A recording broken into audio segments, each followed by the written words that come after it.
안녕하세요. 로맨티스트의 신동희 변호사. 김장천 변호사입니다. 자동차 운전하기 너무 피곤할 때 있어요. 근데 김장천 변호사님 진짜 좋아하는 기능이 있잖아요. 없으면 못 사는 기능. 저는 뭐 이거 기능 없으면 운전 못 합니다. 그 유명한 반자율주행 아니겠습니까? 네. 너무 편합니다. 그렇죠. 우리는 이제 흔히 그냥 자율주행이라고 부르지만 그렇죠. 뭐 실제적으로 완벽하게 이제 자율주행은 아니고 그렇죠. 이제 자동차가 이제 자율주행을 하되 이제 운전자가 어느 정도는 개입을 해야 되는 이제 반자율주행. 이게 지금 이제 고속도로나 일반 도로를 달릴 때 운전대도 좀 알아서 이렇게 막 움직여주고 가다 서다를 알아서 해주니까 몸이 너무 편해요. 그죠? 맞아요. 시야가 안 좋다거나 눈이 온다거나 특히나 야간 같은 경우에는 우리가 차선이 잘 안 보이잖아요. 그럴 때는 차는 기막히게 인식을 합니다.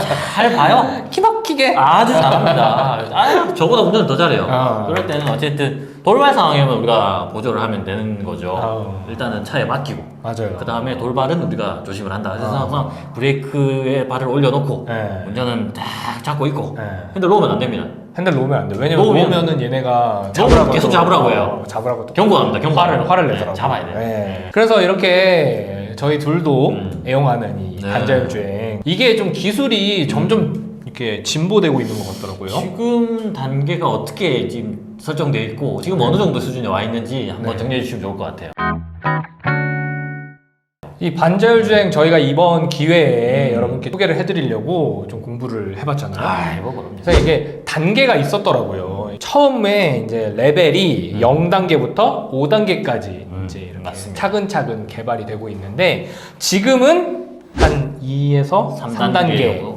이렇게 넘어가는 정도, 2.5단계 정도 수준인데 이제 레벨 0 단계는 당연히 전혀 그냥 우리가 운전하는 거죠. 이제 자율이 없는 우리가 이렇게 운전하던 그렇죠. 김 변호사님 처음 운전하던 시절. 그리고 이제 레벨 1은 이제 운전자 지원이라고 해서 가속 감속 지원 시스템에 의해 실행되지만 사람이 자동차의 동적 주행에 모든 기능을 수행해야 돼요. 그러니까 결국에 이것도 거의 뭐 운전자가 하는 거죠. 이제 레벨 2는 부분 자동화. 이 단계는 자동차가 조향 지원 시스템 또는 가속 감속 지원 시스템에 의해 실행되지만 주행 환경의 모니터링은 사람이 하여야 하고 안전 운전의 책임도 운전자가 부담한다. 맞습니다. 제가 볼 때 우리가 운전하는 게 보통 이 정도 아닌가요? 2단계? 근데 지금 이제 좀 개발되고 좀 좋은 차들에서 이제 3단계 정도에 적용되는 것 같아요. 그렇죠. 그리고 이제 3단계가 조건부 자동화해서 시스템이 운전자에게 모든 측면을 제어하는 거예요. 이제 자동차가 다 해 알아서. 그렇지. 이제 움직이고 가속 감속하고 다 인식하고 하지만 어느 순간에 운전자의 개입을 요청하는 거죠.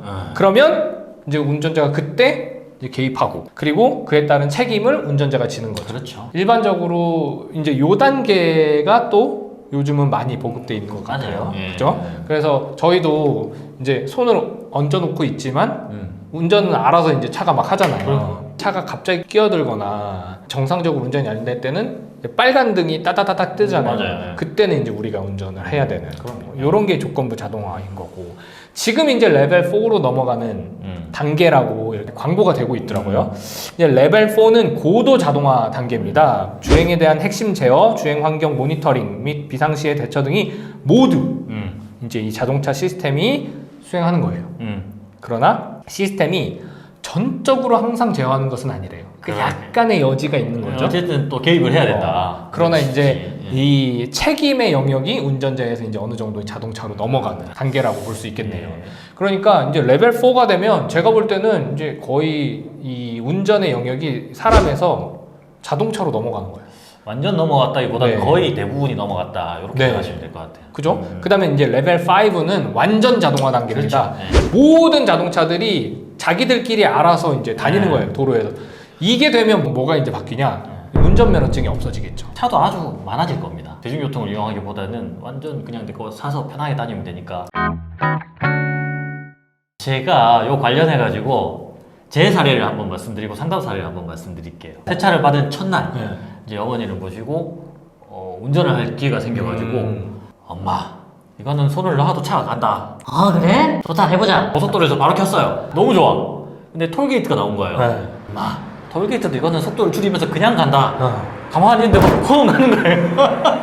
톨게이트는 입구가 좁잖아. 그러니까 입구가 좁잖아요. 근데 나는 당연히 이제 그것까지 이렇게 맞춰가지고 잘 지나갈 줄 알았는데 우측 앞바퀴 휠에 그 입구 부분이 살짝 걸린 거예요. 그래서 청하고 이제 다행히 그렇게 많이 찌그러지진 않고 이제 지나갔는데 찌그러지긴 찌그러졌어. 스크래치가 좀 받은 첫날 아이 뭐 그럴 수 있죠. 뭐 사람 안 다쳤으면 됐지 뭐. 근데 제가 최근에 상담을 받았어요.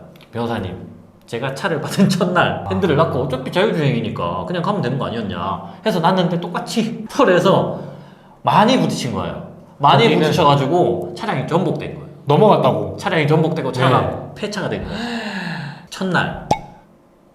와. 그 다행히 사람이 많이 다치진 않았는데 네. 전화가 와서 변호사님 이거 제조사의 책임이 있는 거 아니에요. 이거 자율주행이라고 하면 제조사가 책임이 있는 거 아닙니까? 네. 당연히 내가 손 놔도 지가 알아서 잘 가져야 되는 거 아니에요. 라고 상담이 왔어요. 김 변호사님이 경험에서 우러나오는 상담을 해주셨겠네요. 그렇죠. 네. 저도 그런 똑같은 경험이 있었다라고 말을 시작하면서 지금의 반자율주행은 말 그대로 운전 보조 기능이죠.